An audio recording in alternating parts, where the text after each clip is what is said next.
Hey guys, hope you're fine. Today I wanted to talk about the psychology and philosophy of dominating men. Alright, because I thought maybe you guys might be interested in such a thing, I don't know.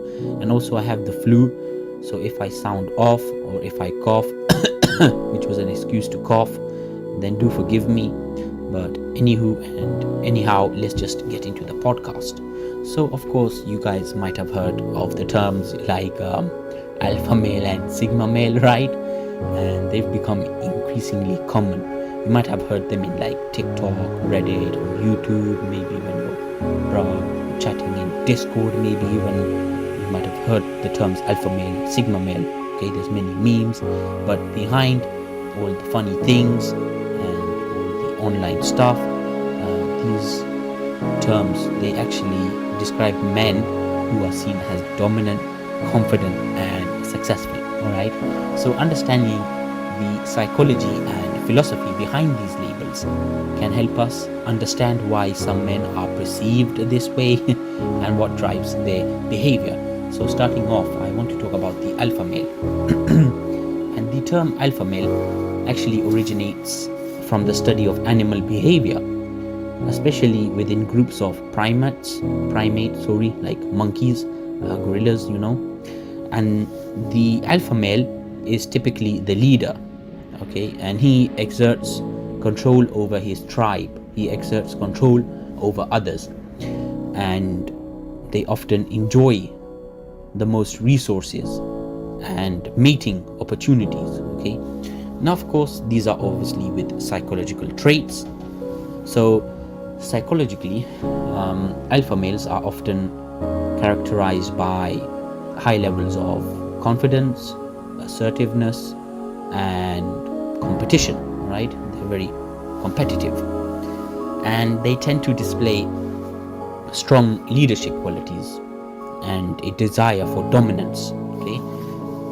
Research, however, in psychology supports these traits as components of what is called the dominance behavioral system, okay?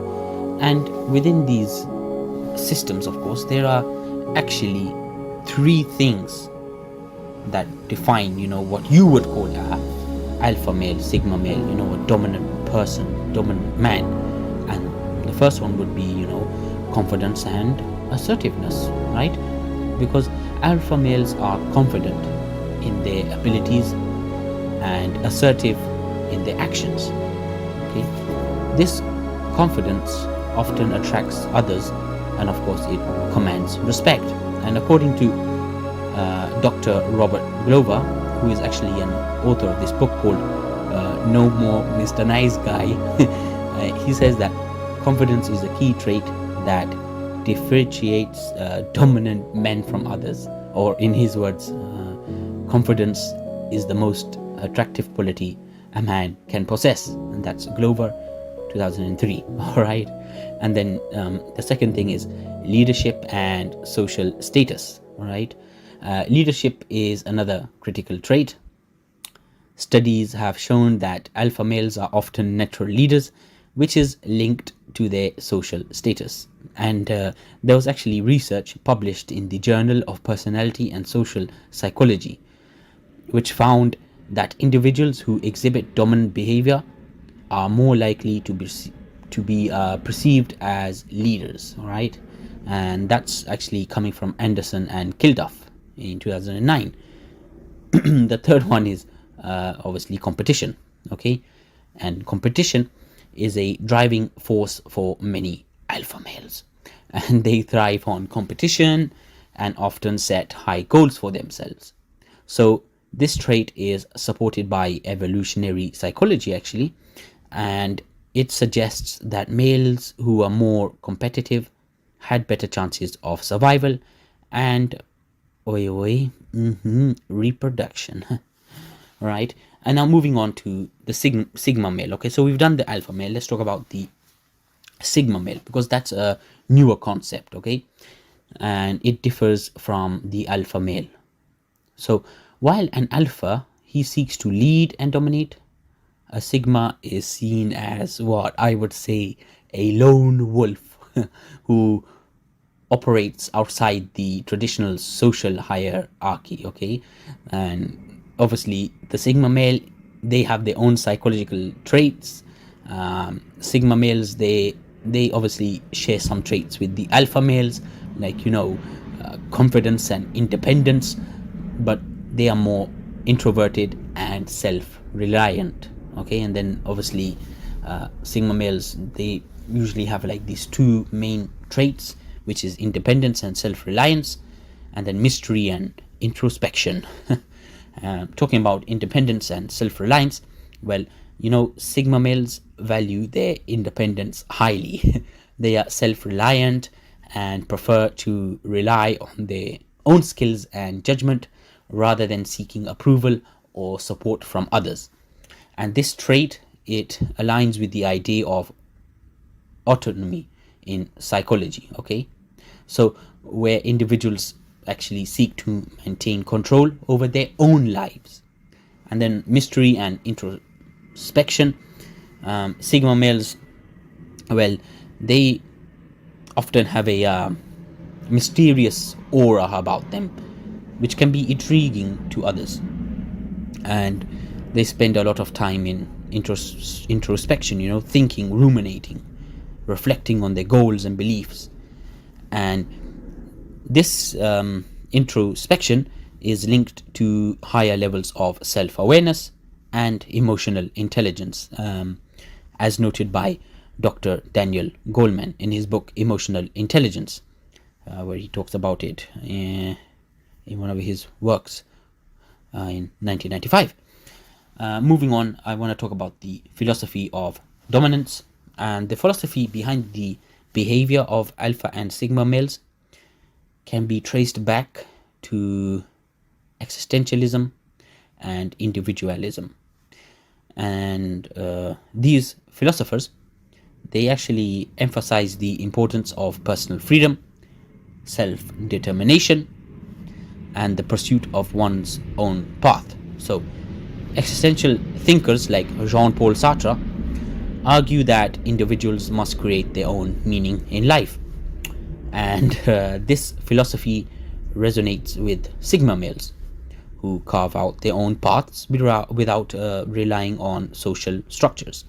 And Sartre famously said, quote, "Man is condemned to be free because once thrown into the world, he is responsible for everything he does," end quote. That's Sartre in 1946. And then individualism, right? The idea of it, which of course values personal independence and self-reliance, is central to both alpha and sigma males. And they prioritize their own goals and beliefs over conforming to group norms. So if we take, the essay from Ralph Waldo Emerson, which is called Self-Reliance, he encapsulates this philosophy. He quotes, "To be yourself in a world that is constantly trying to make you something else is the greatest accomplishment." Okay, and that was, end quote, sorry, and that was Emerson in 1841 in his essay Self-Reliance. Okay, and then of course there's obviously scientific backing. Scientific research supports many of the traits and behaviors associated with dominant men, and studies in social psychology, evolutionary biology, and behavioral science provide evidence for the characteristics of alpha and sigma males. So, social dominance theory, you guys might have heard of it, but if you haven't, this theory suggests that societies are structured in hierarchies, and individuals' behavior often seeks to enhance their status within these structures, right? Then of course we have evolutionary biology. So traits like being competitive, being assertive, actually have evolutionary roots. That's what it says, evolutionary biology. Okay, it says that traits like being competitive and assertive have evolutionary roots, and they are linked to greater reproductive success and survival, which explains their presence in dominant men. And then of course behavioral science.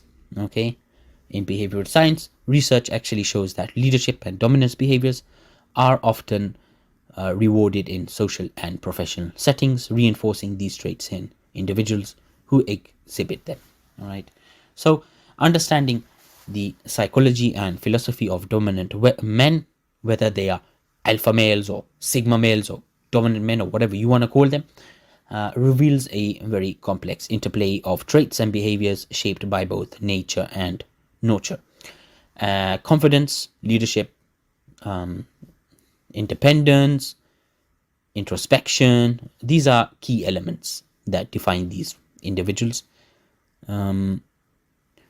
Obviously, I've offered you scientific research and philosophical thoughts on the concepts of alpha and sigma males, okay?